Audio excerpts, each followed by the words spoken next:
NG5 న్యూస్కు స్వాగతం.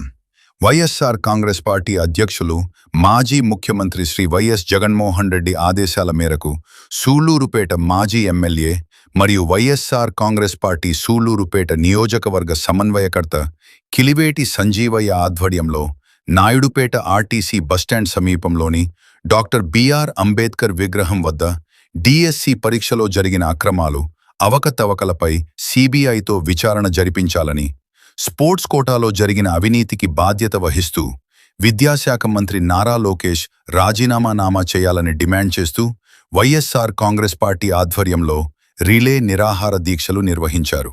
ఈ కార్యక్రమానికి మాజీ మంత్రి, ఉమ్మడి నెల్లూరు జిల్లా వైఎస్ఆర్ కాంగ్రెస్ పార్టీ అధ్యక్షులు డాక్టర్ కాకాణి గోవర్ధన్ రెడ్డి, తిరుపతి పార్లమెంట్ సభ్యులు మద్దెల గురుమూర్తి, వైఎస్ఆర్ కాంగ్రెస్ పార్టీ సూళ్లూరుపేట నియోజకవర్గ అబ్జర్వర్ బిరుదవోలు శ్రీకాంత్ రెడ్డి ముఖ్య అతిథులుగా హాజరయ్యారు. ఈ సందర్భంగా కాకాణి గోవర్ధన్ రెడ్డి, మద్దెల గురుమూర్తి మాట్లాడుతూ డిఎస్సి అభ్యర్థులకు జరిగిన అన్యాయాన్ని నిరసిస్తూ శాంతియుతంగా రిలే నిరాహార దీక్షలు చేస్తున్న వైఎస్ఆర్ కాంగ్రెస్ పార్టీ నాయకులు, డిఎస్సి అభ్యర్థులపై కూటమి పార్టీలకు చెందిన వ్యక్తులు దాడులకు పాల్పడటం ప్రజాస్వామ్యానికి విరుద్ధమని విమర్శించారు. డిఎస్సి పరీక్షలో స్పోర్ట్స్ కోటాకు సంబంధించిన అవినీతి, అక్రమాలపై ఆరోపణలు, ఆడియోలు వెలుగులోకి వచ్చినప్పటికీ ప్రభుత్వం స్పందించకపోవడం దురదృష్టకరమన్నారు. ఈ వ్యవహారంపై సమగ్ర విచారణ జరిపి వాస్తవాలను వెలుగులోకి తీసుకురావాలని డిమాండ్ చేశారు. స్పోర్ట్స్ కోటాలో జరిగిన అవకతవకలకు బాధ్యత వహిస్తూ మంత్రి నారా లోకేష్ రాజీనామా చేయాలని, డిఎస్సి వ్యవహారంపై సిబిఐ విచారణ జరిపించాలని వారు కోరారు. ఎన్నికల సమయంలో కూటమి ప్రభుత్వమిచ్చిన నిరుద్యోగ భృతి హామీని అమలు చేయాలని, పెండింగ్లో ఉన్న ఫీజు రీయింబర్స్మెంట్ బకాయిలను వెంటనే విడుదల చేయాలని డిమాండ్ చేశారు. అర్హత ఉన్న అభ్యర్థులకు న్యాయం జరిగే వరకు పోరాటం కొనసాగిస్తామని కిలివేటి సంజీవయ్య స్పష్టం చేశారు.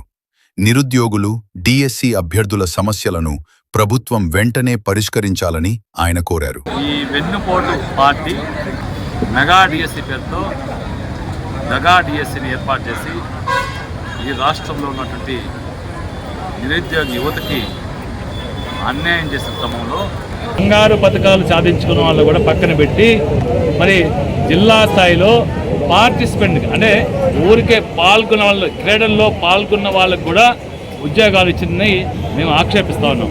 మరి వీటన్నింటి మీద కూడా సిబిఐ ద్వారా ఎంక్వైరీ చేయాలి.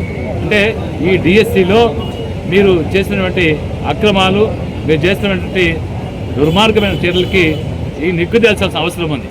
ఏదైతే అవినీతి కొరకు మీరు అక్రమాలు చేశారో వాటిని సిబిఐ ద్వారా మరి ఎంక్వైరీ చేయించాలని, అదేవిధంగా సిబిఐ ఎంక్వైరీ నిష్పక్షపాతంగా జరగాలంటే ఏదైతే ఈ మంత్రిత్వ శాఖకి నాయకత్వం వహిస్తున్నాడో ఆ లోకేష్ గారు రాజీనామా చేయాలని మేము డిమాండ్ చేస్తాము. ఎందుకంటే కేంద్ర ప్రభుత్వంలో నీట్ పరీక్షల్లో మరి పేపర్ లీక్ అయిన సందర్భంలో ప్రజలందరూ, విద్యార్థులు కోరిన పక్షంలో మరి ఆ కేంద్ర విద్యాశాఖ మంత్రి ధర్మేంద్ర రాజీనామా చేయడం మనం చూసాం. మరి అదేవిధంగా ఇక్కడ అక్రమాలు జరిగాయని రుజువులతో చూపెట్టాం. మేము రుజువులతో మీరు స్పోర్ట్స్ కోటాలో సుమారు 400 ఉద్యోగాలు అక్రమ దొడ్డిదారులు ఇచ్చారు, వాటిని అమ్ముకున్నారు, వాటిని నిగ్గుదేల్చమని చెప్తున్నాం.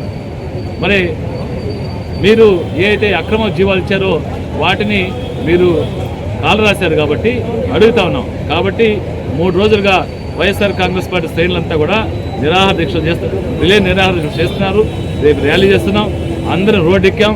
జగన్మోహన్ గారి నాయకత్వంలో మరి ఏదైతే దగాబడ్డ డిఎస్సి అభ్యర్థులు ఉన్నారో వాళ్ళందరికీ న్యాయం చేయాలని, నిజాన్ని నిగ్గు తేల్చాలని, అక్రమాలని పక్కన పెట్టి న్యాయమైనటువంటి అర్హత ఉన్న వాళ్ళకి మళ్ళీ ఉద్యోగాలు ఇవ్వాలని మేము డిమాండ్ చేస్తూ సిబిఐ ఎంక్వైరీకి లోకేష్ రాజీనామాకి మేము అడుగుతున్నాం.